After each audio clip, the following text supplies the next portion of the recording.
could you believe me when I said I love you? When you know I've been a liar all my life. You've had that reputation since you was a youth.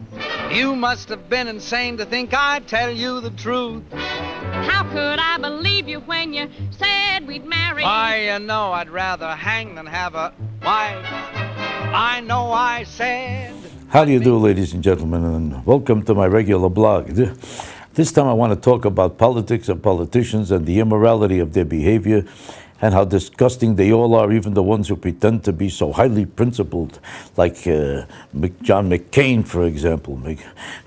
He thought nothing whatsoever. This straight-talking express, straight-talking boss, the straight-talking guy who he's a symbol of independence and integrity and honesty, and he's not like other politicians. He pretends to you that he can't tell a lie. It's impossible for him. He blatantly lied in the middle of this campaign about Romney asking for timetables to get out of the war when there was no such thing as a timetable suggested, and he invented a total fraud and a lie and defended it over and over, and 100 publications, the New York Times, even everybody else, the Time magazine, all identified him as a liar. It didn't affect him, it didn't move him, it didn't shake him, because he's a sick, deranged, low-life liar. That's what he is, because he told a sick, disgusting lie about Romney. But he's only one example. They all lie all the time like it means nothing.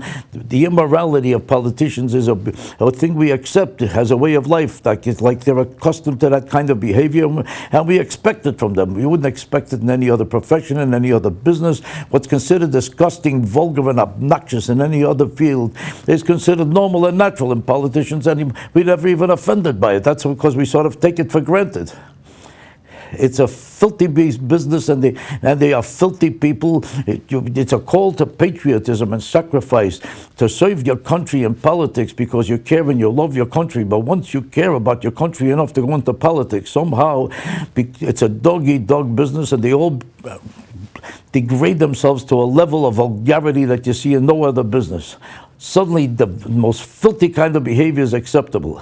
Take a look at what happens when they're running for office. Do you see any? Here's a perfect example of it. For 2 years, they've been running for the presidency of the United States, different senators and congressmen, which means for those 2 years, they've been busy running all over the country. They did everything except pay attention to their business, where their business is supposed to be. Could you do this anyplace else? Do they have the nerve to ask you to pay for their ambitions while they're avoiding the whole responsibility that you elected them for? If I gave you a job and I was the boss and you never showed up for 2 years, or you neglected it because you were running for another job, would I pay your salary? Would you expect me to pay your salary? What right do they have to take your money, the American people's money, to serve their own ambitions while they're neglecting exactly what you're paying them to do? Only filthy, disgusting people could do it, but it's a way of life, and nobody thinks there's anything wrong with it because they expect it from them. They expect these people to live a filthy life, and we think of them as the most respectable people in the world while they're living a phony, disgusting life. Do you know that a politician could do even worse than that? They could collect your money for a campaign. And then all of a sudden, you know what they do? They change their mind and decide not to run at all.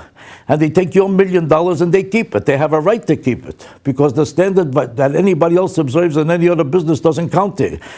If you raised money to open a delicatessen and people gave you the money to open the store, and all of a sudden you decided to hell with the store, you decided to put it in your pocket and go on a honeymoon, you would be put in jail.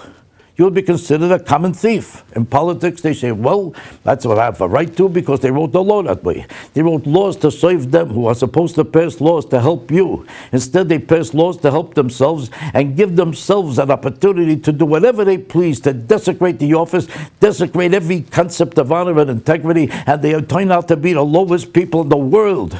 To take your money. That happened to me with Mario Cuomo. Mario Cuomo once called me up about 15 years ago when I thought I'd run for office, and I decided to completely suspend it when I saw I didn't have a chance to win. And I gave everybody back every penny they invested. When Mario Cuomo, who was then the governor of New York, heard about it, he called me up personally, even though I didn't know him at all, and said to me that I created a new level of morality that other politicians should learn from and observe, because it's a decency that nobody ever expected to find in politics, and that they should thank God there's a guy like me to prove something to them, that this kind of behavior could be an example to politicians for years to come. He actually said that to me. And about 2 years later, when he decided to run for president and then suspended his run for office, what do you think happened? He did exactly the same thing that he congratulated me that I didn't do. He congratulated me for giving up the money because I suspended my run for office. He congratulated me for giving up the money, and he himself kept the money after congratulating me for giving back the money. In other words, he contradicted himself when he had an opportunity to keep the money for himself.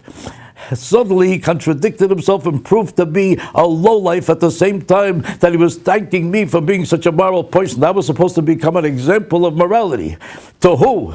Certainly not to him, because he kept the money. Which so means not only did he lie to the people, he lied to me, he lied to you, he lied to the whole country, and he could lie with a straight face because it meant nothing to him. That was the most disgusting example I ever saw of the blatant ugliness of politics. How could you believe me when I said I love you when you know I've been a liar? You sure have been a liar. A double-crossing liar. A double-crossing liar. Oh, my doggone cheating lie. You said you would love me long. So what? And never would do me wrong. Stop bending the suit. Faithful you'd always be. Me? Why, baby, you must be loony to trust a lower than low two-timer like me. You said I'd have everything. Get hard. A beautiful diamond ring. Ha, ha, ha. A bungalow by the sea. A bungalow yet. You're really naive to ever believe a full of baloney phony like me. Well, I sure must have lost my head. You ain't lost nothing you never had. What about the time you went to Indiana? I was lying, I was down in Alabama. You said you had some business you had to complete. What I was doing, I would be a cat to repeat. What about the evenings you was with your mother? I was romping with another honey lamb. To think you swore our love was real.